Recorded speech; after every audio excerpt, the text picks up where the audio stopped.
Hello everyone. तो आज ये तीसरी वीडियो है जो अपनी सीरीज चल रही है मैथ्स की प्रीवियस ईयर क्वेश्चन की। तो आज जो 6 नवंबर 2022 में पहली शिफ्ट में जो मैथ्स के क्वेश्चन आए थे प्री के पेपर में, सीईटी का जो पहला पेपर हुआ था उसमें, तो उसके जो मैथ्स के क्वेश्चन है आज हम यहाँ पे उनको देखेंगे। 15 क्वेश्चन आए थे, तो 15 के 15 मैं यहाँ पे लेके आया हूँ। तो पहला क्वेश्चन है simple interest on certain sum for 15 months at 7.5% per annum exceeds the simple interest on the same sum for 8 months at 12.5% per annum by 32.5 rupees, then the sum is। तो ये क्या बोल रहा है कि कोई सम है, प्रिंसिपल है, उसको जब हम 15 महीने के लिए 7.5% पर एनम पर सिंपल इंटरेस्ट पर किसी को देते हैं ना, तो उससे जो इंटरेस्ट आएगा वो 32.5 रुपये ज़्यादा होगा। किससे? अगर सेम सम को 8 महीने के लिए 12.5% पर देंगे। तो दो केस है, दोनों का डिफरेंस बता रखा है। तो जो लैंग्वेज है उसको मैथमेटिकल फॉर्म में कन्वर्ट कर देंगे। तो सिंपल इंटरेस्ट का फॉर्मूला सबको पता होगा, P/T/100 होता है। तो प्रिंसिपल हमें निकालना है। रेट शुरू में कितना था? 7.5, और मल्टीप्लाई बाय टाइम कितना है? 15 महीने, और महीने हैं तो इसको 12 से डिवाइड करके साल में कन्वर्ट कर लेंगे। Divide by 100 minus P multiply by time कितना है? 8 महीने, और रेट कितना है? 12.5% अपॉन, अब 8 महीने हैं तो इसके भी नीचे 12 आएगा, गुना 100। अब ये पॉइंट हटा देंगे तो एक जीरो और लग जाएगी, इसको भी हटा देते हैं, एक जीरो और लग जाएगी, इज इक्वल्स टू 32.5। तो इसको सिंप्लीफाई करते हैं तो ये किस पे चला जाएगा? 3 पे, 3 5 15, 3 चौका 12, 5 से ये चला जाएगा 200 पे, ये चला जाएगा 25 पे, 25 दिया 75, 25 अट्ठा 200। तो ये पहली वो है जो 3P अपॉन कितना हो गया? 32, माइनस दूसरे में इसको भी सिंप्लीफाई कर देते हैं। 25 पंजा 125, और ये 40 पे, 8 से चला जाएगा 5 पे, और 5 से 5 कट गया। P upon 12 is equals to 32.5। अब इसका एलसीएम ले लेते हैं तो कितना कॉमन है? 4 तो कॉमन ही आ जाएगा, इसमें 3 और 1 8, तो ये हो गया 9P minus 8P is equals to 32.5। ठीक है, तो ऊपर तो P बच गया, ये तो P बच गया ना।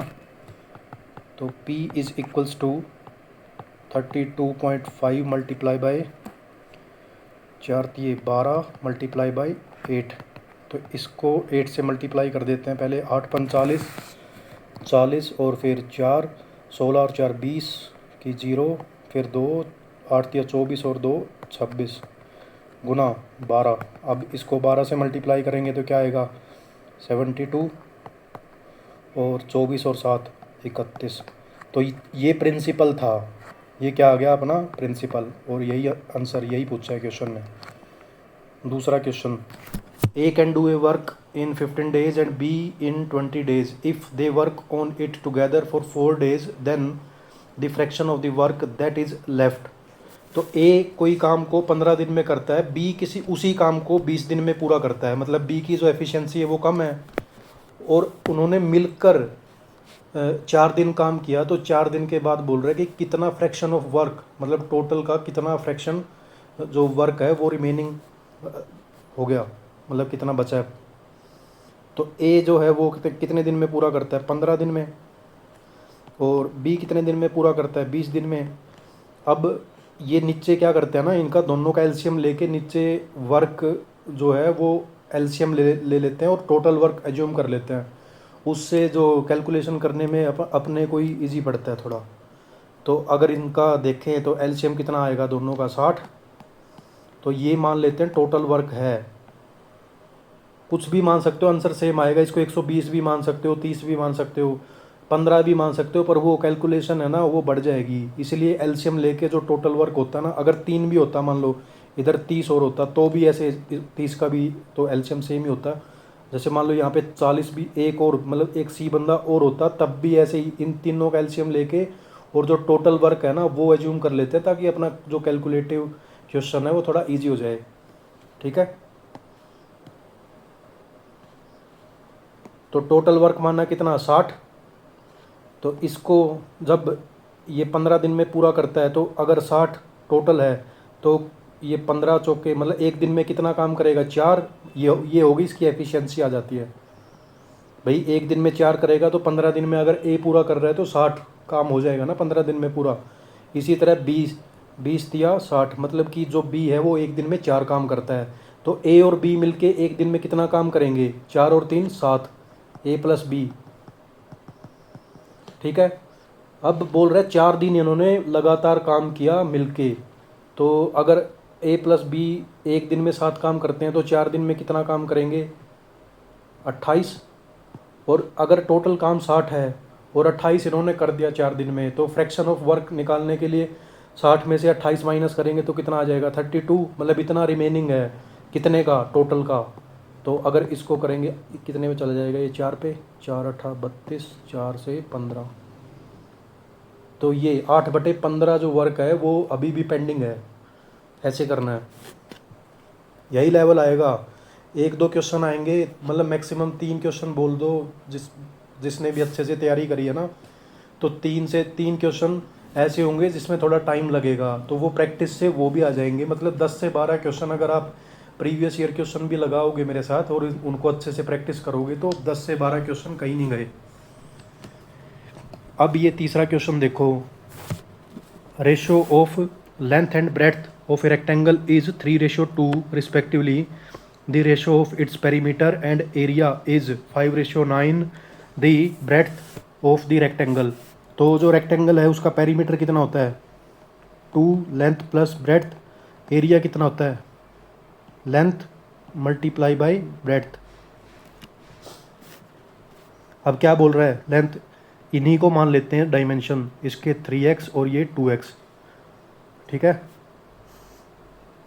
तो पेरीमीटर अपॉन एरिया का रेशो दे रखा है, तो पेरीमीटर 2 लेंथ प्लस ब्रेड्थ 3 और 2 5x upon area length multiply by breadth, ये हो गया 6x स्क्वायर, और इसका रेशो दे रखा है 5/9। तो ये 10x, x का एक नीचे कट जाएगा तो इधर आएगा 10 अपॉन 6x। तो यहाँ से कितना आएगा 2, गलत कर दिया क्या, 3 2 5, नहीं ठीक है 5/9, 10 अपॉन ये 5 से 2 पे कट गया, तो जो 6x है वो 18 के इक्वल आ गया, x जो है वो 3 आ जाएगा। तो पूछा क्या है ब्रेड्थ, और वो है कितनी 2x, और x कितना है 3, तो जो ब्रेड्थ आएगी वो कितनी आएगी 3 गुना 2 6। आंसर। चौथा, oranges are bought at 5 4 rupees 10 और बेचे गए हैं वो 6 4 रुपीज़ 15, तो प्रॉफिट परसेंट निकालो कितना आएगा। तो बोल रहा है कि जो कॉस्ट प्राइस है वो 5 ऑरेंज लेके आया वो 10 रुपये के। इन क्वेश्चन में क्या करते हैं ना, एक ऑरेंज का कॉस्ट प्राइस और एक ऑरेंज का सेलिंग प्राइस निकाल देते हैं, क्योंकि क्वांटिटी सेम होनी चाहिए, नहीं तो हम कंपेयर नहीं कर पाएंगे ना कि कॉस्ट प्राइस और सेलिंग प्राइस क्या होगा। तो अगर 5 10 में लेके आया तो एक का जो कॉस्ट प्राइस होगा वो कितना हो जाएगा 10/5, मतलब 2 रुपये। और जो सेलिंग प्राइस है वो क्या बोल रहा है कि 6 15 में लेके आया तो एक कितना हो जाएगा 15/6, 3 से कट रहा है 3 5 जा 3 2 जा, तो ये हो गया 2.5। तो 2 में लेके आया था 2.5 में बेच दिया, तो कितने का प्रॉफिट हो गया 1/2 का। किस पे होगा, मैंने क्या बताया था, जो प्रॉफिट और लॉस हमेशा कॉस्ट प्राइस पे होता है। तो कॉस्ट प्राइस कितना है 2, एक और 2 आ गया मल्टीप्लाई बाई 100% के लिए, तो 4 से जब काटोगे तो ये 25% आ जाएगा। देख रहे हो कितने ईजी क्वेश्चन आते हैं। अब ये देखो, ये ब्रैकेट में जो p है denotes the greatest integer less than और इक्वल्स टू p, देन जो ये वैल्यू दे रखी है इसकी वैल्यू बताओ कितनी है। -1/2 plus 4/2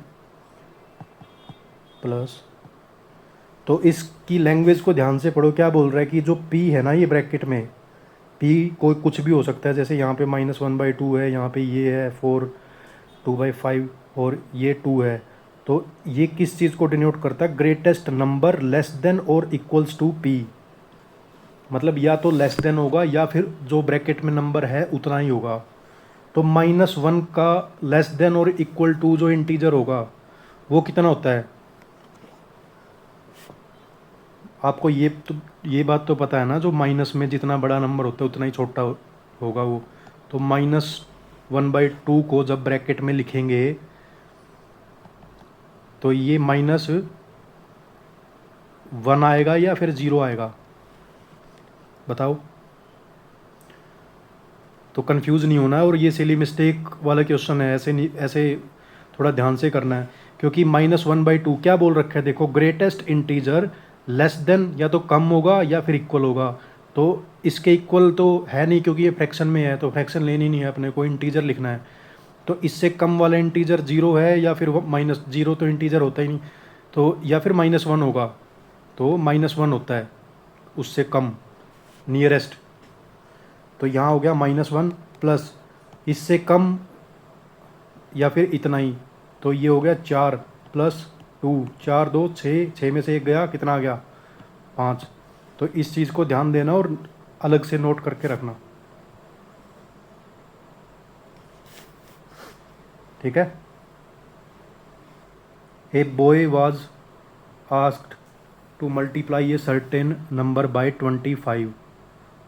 He by mistake multiplied the number by 52 or got the product which was greater than the correct product by 324. The number to be multiplied was, मतलब कोई नंबर है x, उसको मल्टीप्लाई करना था 25 से, पर वो मल्टीप्लाई हो गया कितने से, 52 से, और जो रिज़ल्ट आया वो एक्चुअल नंबर की जो मल्टीप्लिकेशन है उससे 324 नंबर ज़्यादा आ गया। तो 52 से मल्टीप्लाई करोगे माइनस, जब उसको 25 से मल्टीप्लाई करोगे तो ये जो डिफरेंस है वो कितना बोल रहा है, 324। तो अब माइनस करो, 52 में से 25 गया, कितना हो गया 27,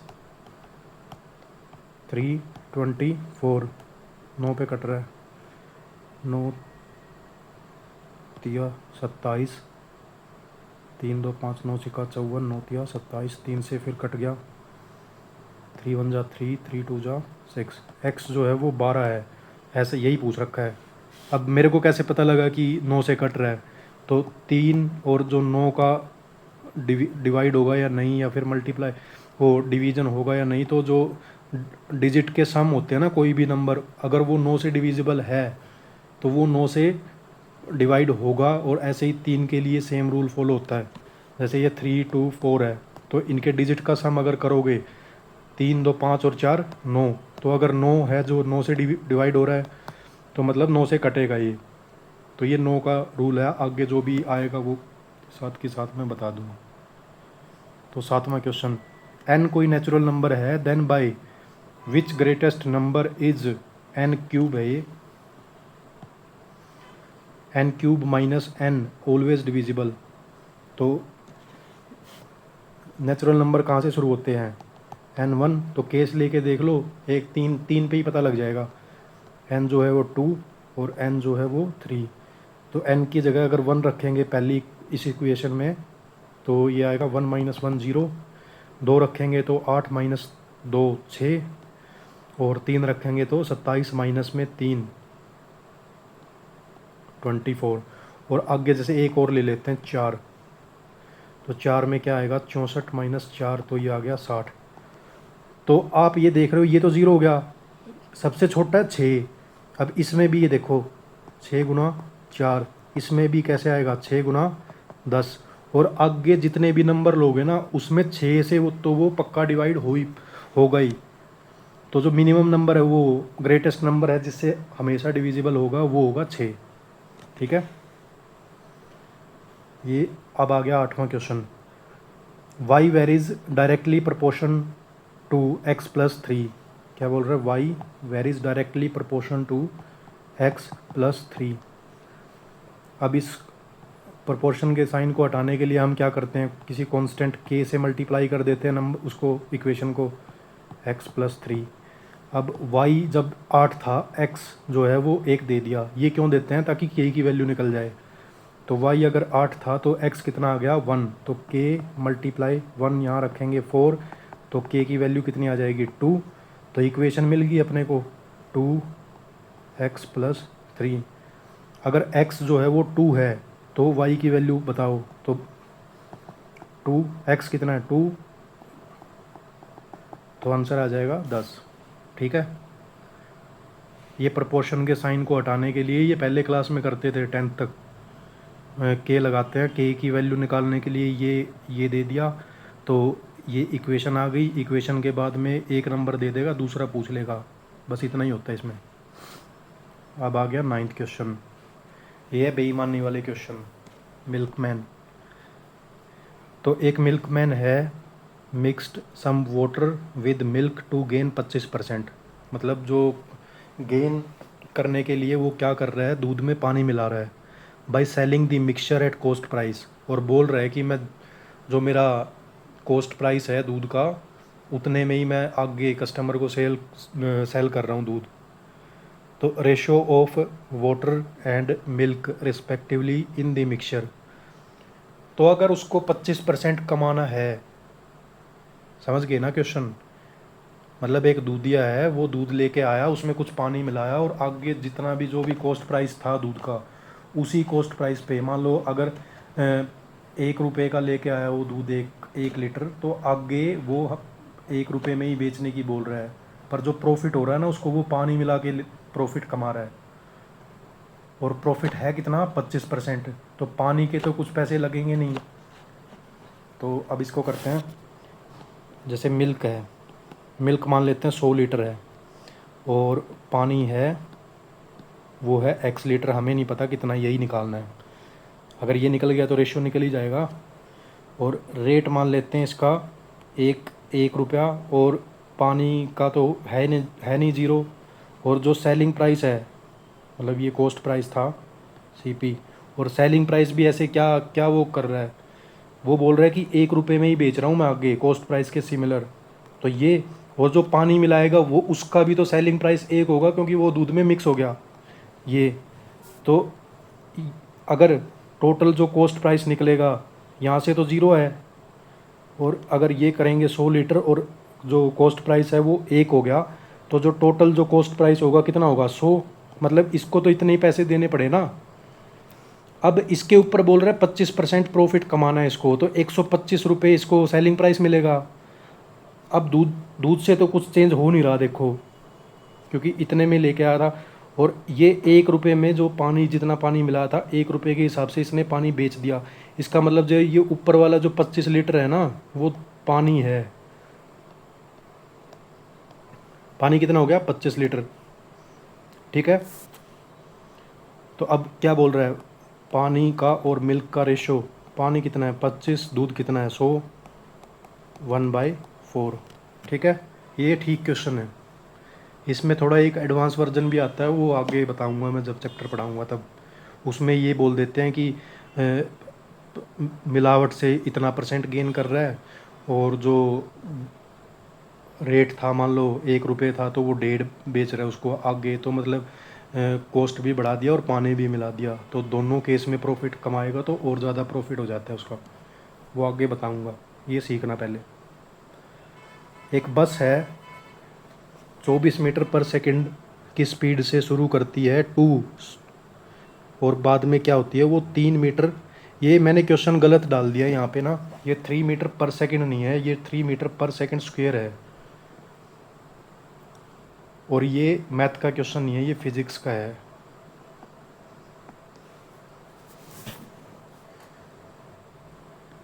क्यों? क्योंकि अगर ये स्पीड होती ना 3 मीटर, तो पहली सेकंड में 24 मीटर चला, उसके बाद में कितना चला, मतलब ऐसे कम करते चलते 21, फिर 18, फिर 15, फिर 12, फिर 9, 6, 3 और 0, और इनको जोड़ देते अगर ये ऐसा होता तो। पर इससे अपना आंसर मिलेगा नहीं हमें, ये आएगा 108। पर ये जैसे ये 3 मीटर पर सेकेंड स्क्वायर है, ये एक्सेलरेशन है। और फिजिक्स में जो टाइम वेलोसिटी वाला जो चैप्टर है ना, उसमें एक फॉर्मूला होता है न्यूटन वाला, v² equals to u² plus 2as। तो v जो है वो फाइनल वेलोसिटी होती है, u जो है वो इनिशियल वेलोसिटी होती है, और a जो है वो एक्सेलरेशन होती है, और s जो है वो डिस्टेंस कवर्ड होती है। तो s हमें निकालना है इसमें, v जो फाइनल जो है वो 0 बता रहा है कि 0 करनी है, और शुरू में कितनी थी 24, 24 का स्क्वायर प्लस 2, और एक्सेलरेशन क्या है, घट रही है तो माइनस में आएगी -3 मल्टीप्लाई बाय s। तो ये हो गया -576, 24 का स्क्वायर होता है 576, और डिवाइडेड बाय -6, तो ये कटेगा 6 निमा 54 और चिको चिको 36। तो जो डिस्टेंस है वो इतनी कवर कर लेगा 0 होने से पहले। ठीक है, तो ये थोड़ा गलत डाल दिया मैंने, मीटर पर सेकंड लिख दिया, मीटर पर सेकंड स्क्वायर था। A began a business with rupees 85,000. He was joined afterward by B with 42,500 rupees. For how much period does B join if the profit at the end of the year are divided in the ratio of 3:1? तो ये question मैंने पिछली दोनों video में करवाया है, उस और एक ही कंसेप्ट बताया था जो मैंने बोला था आपको अच्छे से नोट करना, जो भी मैं पढ़ा रहा हूँ ना इसमें, तो हर वीडियो से जो भी कंसेप्ट आपको सीखने को मिल रहा है वो कंपाइल करके एक जगह पे नोट करते चलना। क्योंकि अब ये देख लो, अगर डेली मैं अगर 15 क्वेश्चन भी करवाऊँगा आपको, तो एक महीने में 30 दिन होते हैं, तो 15 दिए 45, तो 450 क्वेश्चन हो गए एक महीने में, और अभी पेपर होने में कम से कम 3 महीने तो है।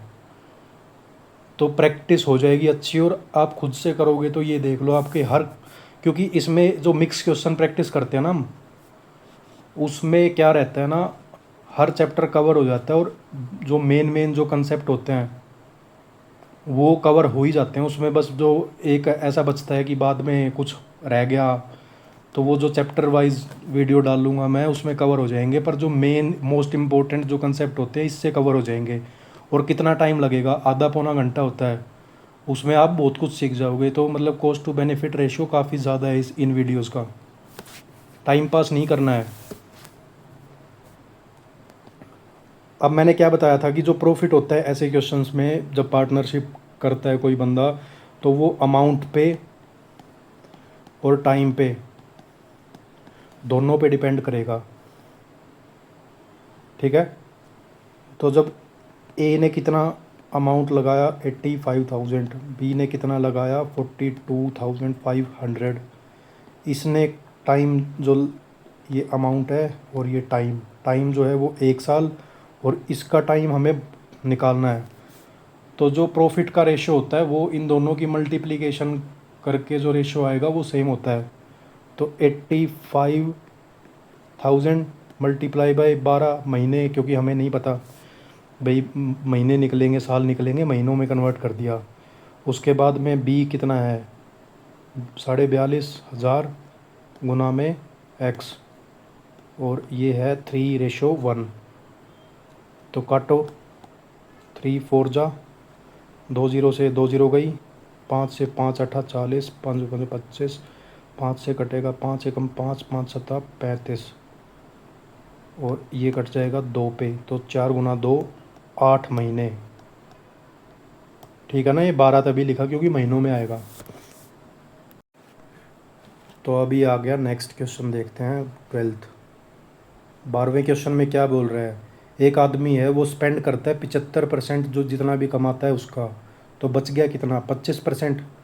अगर उसकी इनकम जो है वो 20% बढ़ गई, और उसका जो एक्सपेंडिचर है, खर्चा जो कर रहा था, वो खर्चा जो है वो 10% बढ़ गया, तो उसकी सेविंग में जो इंक्रीमेंट या या डिक्रीज होगा जो उसकी सेविंग, वो बताओ कितना फ़र्क पड़ेगा उस चीज़ से।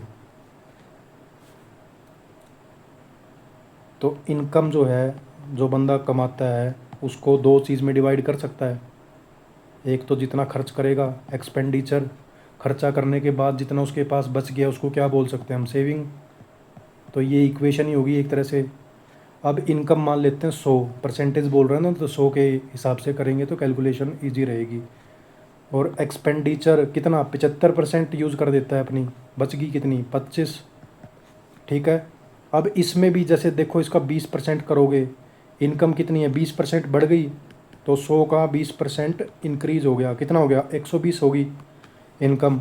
और जो एक्सपेंडिचर है वो कितना बढ़ गया, 10%। तो 75 का 10% कितना होता है, 7.5।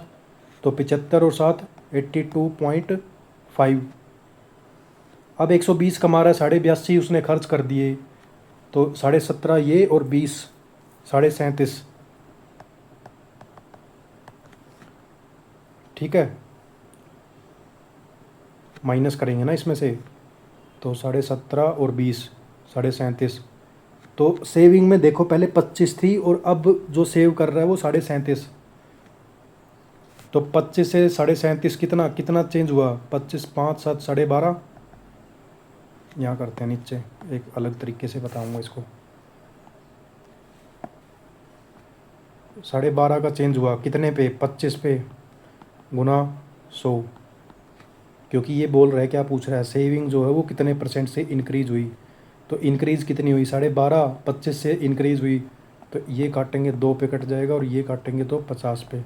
अब जैसे इसमें पॉइंट, कई बच्चे बोल रहे होंगे कि ये पॉइंट में क्यों लिख दिया, तो इसको सिंप्लीफाई करने के लिए क्या करते हैं ना, इनकम, एक्सपेंडिचर प्लस सेविंग। अब ये ऐसे लिखा हमने 75 और 25, तो ये कट कट कट रहा है ना, देखो 25 से 4 पे। अब जैसे सेम रेशो है, उसको किसी भी नंबर से मल्टीप्लाई करेंगे तो रेशो का रिज़ल्ट चेंज नहीं होता। तो 25 दिया 75 और 25 से 1 पे। अब इसको और सिंप्लीफाई करने के लिए 100 से मल्टीप्लाई करेंगे तो ये 400 हो जाएगा, ये 300 हो जाएगा, ये 100 हो जाएगा। अब इसका जैसे 20% निकालना इजी है ना, 20% का मतलब होता है 1/5, तो 80 हो जाएगा प्लस, तो ये हो गया 480। 300 का 10% 30, 330। मतलब पॉइंट से बचने के लिए हमने ये किया, बाकी तो मतलब इससे पहले वाले तरीके से भी कर सकते हैं।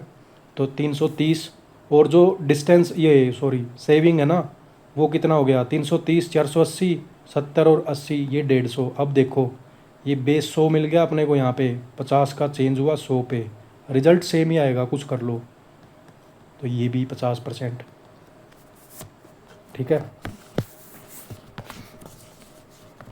अब आ गया 13 क्वेश्चन, तो ये पढ़ो।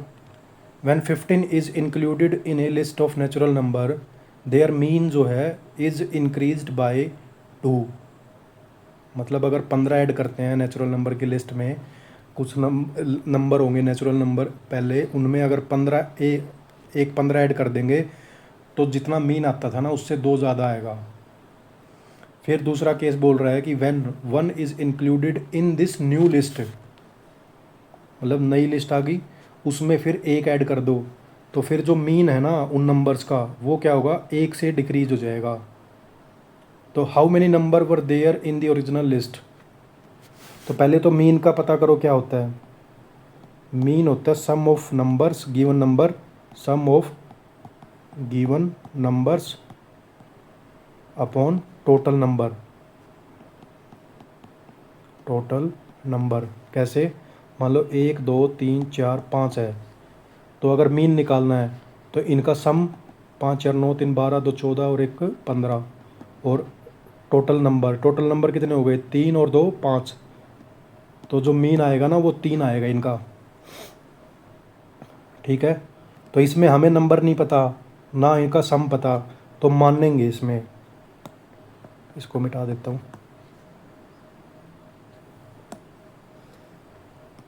तो मान लेते हैं कि जो नंबर है ना, कितने नंबर है, नंबर्स है n, और उनका मीन भी मान लेते हैं वो है x, और फिर सम कितना आएगा, सम जो है वो n मल्टीप्लाई बाई x। अब बोल रहा है कि इस नंबर में 15 अगर इंक्लूड करेंगे तो सम पहले कितना था nx, उसमें 15 इंक्लूड कर दिया। पहले नंबर कितने थे n, अब एक 15 और इंक्लूड होगा तो कितना हो जाएगा n+1। तो फिर क्या होगा, जो मीन है वो 2 से बढ़ जाएगा। तो मीन कितना मानना था शुरू में x, उसको 2 से बढ़ाना है, मतलब x+2 हो जाएगा। एक इक्वेशन बन गई ये। दूसरी क्या बनेगी, जब एक इंक्लूड करेंगे इस नई लिस्ट में तो नया जो सम था वो nx+15 है, इसमें भी एक इंक्लूड कर देंगे। नीचे n+1 था, इसमें एक नंबर और ऐड करेंगे तो n+2 हो जाएगा ये। और जो नया मीन है ना वो 1 से डिक्रीज करेगा। तो नया मीन था कितना x+2, तो ये बन जाएगा x+1। इसमें कैलकुलेशन है, तो इसको करते हैं सोल्व। nx+15 क्रॉस मल्टीप्लाई करेंगे, पहले n से मल्टीप्लाई कर दो, nx+2n प्लस अब 1 से मल्टीप्लाई कर दो, 1 से मल्टीप्लाई करेंगे तो कितना आएगा, ये इससे ये कट गया तो इसमें आया 2n plus x is equals to 13। ठीक है, ये होगी अपनी पहली इक्वेशन। दूसरी में nx+16 इज इक्वल्स टू, अब इसको n+2 ही कर देते हैं, n+2 क्रॉस मल्टीप्लाई करोगे पहले n से, nx+n+2x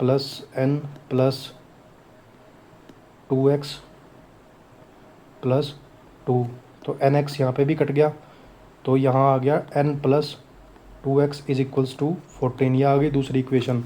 दूसरी इक्वेशन को पहली के नीचे लिख दो, n+2x इज इक्वल्स टू 14। तो हमें चाहिए क्या, how many number were there, number मतलब n चाहिए अपने को, तो x एलिमिनेट कर देते हैं। तो ऊपर वाली इक्वेशन को अगर 2 से मल्टीप्लाई करेंगे और फिर माइनस कर दो इसको नीचे से, ये तो करना आता है ना, नहीं आता हो तो कमेंट सेक्शन में बताना, मैं इसको भी बता दूंगा, पर है बेसिक चीज़ है ये, तभी नहीं बता रहा। तो 2n में से अगर n गया तो 3n is equals to 2x और 2x माइनस हो गया, तो 13 दूनी 26 में से जब 14 घटाएंगे तो कितना आएगा 6 और 6 12, n कितना हो गया 4।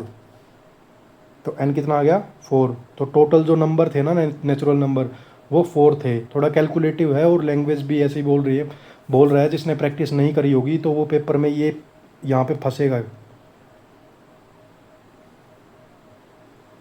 अब आ गया 14th क्वेश्चन। 6 नंबर दे रखे हैं ए से लेके और एफ तक, such that A B B C C D D E और E F, what is the value of A D ratio B E ratio C F. तो 6 नंबर है और इनकी मल्टीप्लिकेशन दे रखी है 1 2 3 4 5। तो 6 नंबर है और 5 इक्वेशन है। ये बचपन से पढ़ते हैं हम, अगर इक्वेशन कम और नंबर ज़्यादा पूछ रखे हैं तो वो हम नॉर्मल मेथड से सोल्व कर ही नहीं पाएंगे। अगर 2 वेरिएबल है और 2 इक्वेशन दे रखी है ना तो वो सोल्व कर सकते हैं। अगर 2 वेरिएबल और 3 नंबर पूछ लिए, मतलब 2 इक्वेशन और 3 नंबर पूछ लिए, तो उसमें कुछ अलग मेथड यूज़ होते हैं। तो हम मान सकते हैं उसमें एक नंबर को कुछ भी सोल्व करने के लिए। तो 5 इक्वेशन है ना, अब यहाँ पे मैं मान लेता हूँ a की वैल्यू 1। अब जैसे ही a की वैल्यू 1 इसमें रखेंगे तो a 1 है तो b भी कितना आ जाएगा 1। अगर b 1 आ गया तो B C equal to half है, तो c की वैल्यू कितनी आ जाएगी हाफ। अगर c की वैल्यू हाफ है और d इज इक्वल टू 6, तो जो d की वैल्यू कितनी आ जाएगी 12। अगर d की वैल्यू 12 है तो इस इक्वेशन में d जो है वो 12 मल्टीप्लाई बाई e जो है वो 2, तो e की वैल्यू कितनी आ जाएगी 1/6। e की वैल्यू अगर 1/6 आ गई तो इस इक्वेशन में पुट कर देंगे 1/2, तो जो f है वो कितना बनेगा 3। तो f आ गया कितना 3। तो सारे नंबर मिल गए, एक नंबर एज्यूम करने के बाद। अब रेशियो निकालना है, अब जो भी पूछा है उसको मल्टीप्लाई कर दो। A D ratio B E ratio C F. तो ए की वैल्यू 1, डी की वैल्यू 12 रेशो बी की वैल्यू 1, ई की वैल्यू 1/6 रेशो सी की वैल्यू 1/2 और एफ की वैल्यू 3। तो ये आ गया 12 रेशो 1/6 रेशो 3/2। अब पिछली वीडियो में मैंने बताया था जब रेशो फ्रैक्शन में दे दिया हो तो उसमें नीचे वाले जो डिनोमिनेटर होता है ना, उसका एलसीएम लो और नंबर में मल्टीप्लाई कर दो ईच में। तो इनका एलसीएम 6 होगा, तो 12 को 6 से मल्टीप्लाई करेंगे तो 72। अब इसको 6 से मल्टीप्लाई करेंगे तो 1 और इसको 6 से मल्टीप्लाई करेंगे तो 9। तो आंसर कितना आ गया 72, 1 और 9। ठीक है, ऐसे करना है। अब 15वां लास्ट क्वेश्चन है।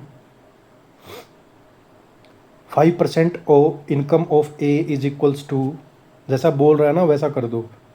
5% of A is equals to 15% of B, 10% of B is equals to 20% of सी।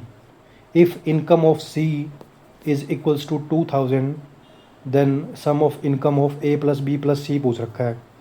तो दो इक्वेशन बन गई। अब इसमें दे दिया इसने 2000 वैल्यू। तो 20% कितना होता है 20/100 गुना 2000, यहाँ से कटेगा तो ये कितना आ गया 400 और 10% बी का, तो बी की वैल्यू कितनी आ गई 4000। अब यहाँ से बी की वैल्यू निकल गई, इसमें रख दो 15% की जगह 100 गुना 4000। इस 2 0 से 2 0 कट गई तो 15 चौके 60 तो 600 और ये 5% ऑफ ए, ऑफ का मतलब मल्टीप्लाई। तो अगर इसको रखेंगे तो 00/5, तो 5 से कितना आएगा 12000। ठीक है, ये ए निकल गया, ये बी निकल गया, ये सी है। तो ए प्लस बी प्लस सी की वैल्यू पूछ रखी है। तो 12, 12 और 4 16, 16 और 2 18, 18,000 वैल्यू आ जाएगी। ठीक है, 1,80,000 लिख रखा है। तो ये थे 15 के 15 क्वेश्चन जो आए थे। और आपने नोट किया हो तो 15 क्वेश्चन में से ये दिखाता हूँ आपको कितने क्वेश्चन थे जो बच्चे, जिसमें मतलब 1 मिनट से भी कम लगता और थोड़ा जो टाइम टेकिंग थे। मैंने क्या बोला था, 3 क्वेश्चन आएंगे, 3 या 4 मैक्सिमम। तो पहले क्वेश्चन में कुछ नहीं करना था, सिंपल फार्मूला। दूसरे में क्या करना था, दूसरे में भी एक जिसको आता है ये थोड़ा बहुत, तो ये भी बिल्कुल 20 सेकंड का क्वेश्चन है। तीसरे में क्या किया, तीसरे में भी कुछ नहीं करना, 2 फार्मूले बेसिक जो फार्मूले होते हैं वो। फोर्थ है ये भी इजी। फिफ्थ में मतलब जिसको ये चीज़ नहीं पता वो फंस सकता है या सिली मिस्टेक कर सकता है। तो एक क्वेश्चन ये मान लेता हूँ और थोड़ा, क्योंकि एक ही कंसेप्ट का लफड़ा है इसमें, अगर ये आता है ना तो सबसे इजी क्वेश्चन है। छठा देखो, छठे में जो बोल रहा है वो भी 1 मिनट से कम में। उसके बाद कितना नेचुरल नंबर है, ग्रेटेस्ट नंबर ये दे दिया, ये भी इजी क्वेश्चन है। ये भी इजी क्वेश्चन है।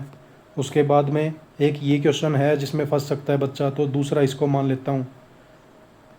एक बस है, इसमें मैंने देखा नहीं था ये, पर ये भी इजी। वैसे फिज़िक्स का है तो वो एक अलग मैटर हो गया, तो ये भी इजी कैटेगरी में आएगा।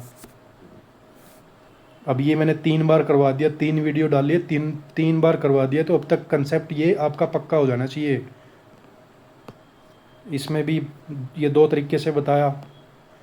और 13 है, 13 में मतलब जिसने लैंग्वेज डिकोड कर ली इसकी, उसके लिए इजी था। तो एक ये क्वेश्चन मान सकता हूँ मैं कि जो नॉर्मल बच्चा है जिसकी प्रैक्टिस कम है तो इसमें फंस सकता है। और एक ये वाला क्वेश्चन है, क्योंकि कईयों को नहीं पता होगा, पर इसमें भी कुछ नहीं करना, ऐसे ही। अब जैसे ये करवा दिए ना मैंने, जब आगे आप इन क्वेश्चंस को देखोगे बाद में दोबारा, तब ये गलत नहीं होने चाहिए। मतलब जैसे जो सीरीज चलेगी ना, जो क्वेश्चन करवा दिया, जो कंसेप्ट आपने सीख लिया ना वीडियो के थ्रू, तो वो अगर दोबारा गलत कर रहे हो ना, तब गड़बड़ है। क्योंकि 15 क्वेश्चन अगर एक दिन में कर रहे हो आप, तो ऐसे कोई वो नहीं है, क्योंकि बाकी सब्जेक्ट भी पढ़ना है। तो 4 क्वेश्चन और 15 है, ये कितना इजी क्वेश्चन था देखो। तो 15 में से कितने क्वेश्चन, जिसमें से जो पहला बताया था मैंने वो तो इजी था, जब बस एक वो -1 कुछ था, तो उसका -1 आएगा। अगर किसी ने वहाँ पे 0 लिख दिया तो उसका आंसर चेंज हो जाएगा बस। तो वो सिली मिस्टेक प्रोन है, बाकी उसमें कुछ ऐसा नहीं था। तो 3 से 4 क्वेश्चन ही मैंने बताए हैं आपको कि इतने ही आएंगे जिसमें टाइम लगेगा। और जब आप प्रैक्टिस करोगे ना, तो स्किप करना सीखो क्वेश्चंस को। मतलब जब प्रैक्टिस करोगे और बहुत ज़्यादा प्रैक्टिस हो जाएगी आपकी, तो आपको पता लग जाएगा कि ये ऐसा क्वेश्चन मैंने किया था। वैसे हरियाणा के जो जितने भी पेपर आते हैं उसमें टाइम का ज़्यादा इशू होता नहीं है, तो इजीली हो सकता है। तो 15 क्वेश्चन है, 15 क्वेश्चन में से 11 क्वेश्चन ऐसे हैं जिसको बस आपको एक बार मैथमेटिकल फॉर्म में कन्वर्ट करके लिखना है, उसके बाद में कैलकुलेशन करनी है। आपकी गलती से भले ही गलत कर दो, नहीं तो ऐसा कोई भी क्वेश्चन नहीं आया जिसमें ये बोल सको आप कि ये हार्ड था, ऐसा मैंने पढ़ा नहीं था। जिसने बेसिक मैथ भी किया होगा ना, वो कर देगा। और बच्चे क्या गलती करते हैं, इसमें 100% स्कोर किया जा सकता ना। तो अगर कॉस्ट टू बेनिफिट रेशियो देखोगे इसका, तो ये करने लायक सब्जेक्ट है। और 15 क्वेश्चन मतलब 15% हो गया डायरेक्ट। और 3 से 4 क्वेश्चन के चक्कर में पूरा मैथ छोड़ के आ जाते हो। तो जो भी मैं करवाता हूँ ना, सीरियसली लो और इसको अच्छे से प्रैक्टिस करना। और जितने भी कंसेप्ट एक वीडियो में आप ग्रैब कर सकते हो ना, उसको अच्छे से ग्रैब करना। धीरे धीरे अगर डेली 15 क्वेश्चन लगाओगे और खुद से भी प्रैक्टिस करोगे, तो 1 महीने के अंदर आपको इतना कॉन्फिडेंस आ जाएगा कि 12 से 13 क्वेश्चन मैं खुद कर दूंगा। अब जैसे ये 4 क्वेश्चन हार्ड थे, इनको अलग से नोट करके रखना कि इनमें इसमें एक ये गलती हो सकती है, इसमें ये चीज़ हो आएगी तो ऐसा होगा, तो फ़िल्टर आउट हो जाएंगे। अब जो बाकी के 11 क्वेश्चन मैंने बताए हैं, वो तो आपको अगर एक बार कर लिया आपने, तो वो तो देखने की ज़रूरत ही नहीं है बाद में। वो मतलब जिसने बेसिक पढ़ा है उसको सबको आता होगा। और जब लास्ट में जब एग्ज़ाम के मतलब 10 एक दिन रहते हैं ना, तो यही 3-4 क्वेश्चन रिवाइज़ करने लायक होते हैं। पूरा सिलेबस थोड़ी ना रिवाइज़ कर सकते हैं हम। एक फॉर्मूले की बुक मतलब कॉपी लगानी है पतली सी, और जितने भी क्वेश्चन मैं करवाऊंगा या आप खुद से करोगे। अब मान लो आप डेली 25 क्वेश्चन प्रैक्टिस करते हो मैथ्स की, तो 25 में से 3-4 या 5 मैक्सिमम ऐसे क्वेश्चन होंगे जिसमें आप फंसोगे। बाकी जो 20 क्वेश्चन है ना, वो एक बार करोगे, उसके बाद दोबारा करने की ज़रूरत नहीं है, बस वो स्पीड बढ़ाने के लिए होते हैं। तो जब लास्ट का पेपर के मतलब लास्ट के 10 दिन बच जाएंगे ना, तो रिवीजन जब करोगे, अगर आपने ये शॉर्ट नोट्स नहीं बना रखे इसके, और ये अच्छे क्वेश्चन फिल्टर आउट नहीं कर रखे आप लोगों ने, तो जो लास्ट का टाइम है ना, वो बहुत क्रूशियल होता है, उसमें हाथ पैर फूल जाएंगे। तो जो मैं बता रहा हूँ ना, वो करते रहना और अच्छे से इसको प्रैक्टिस करना। ठीक है, थैंक यू।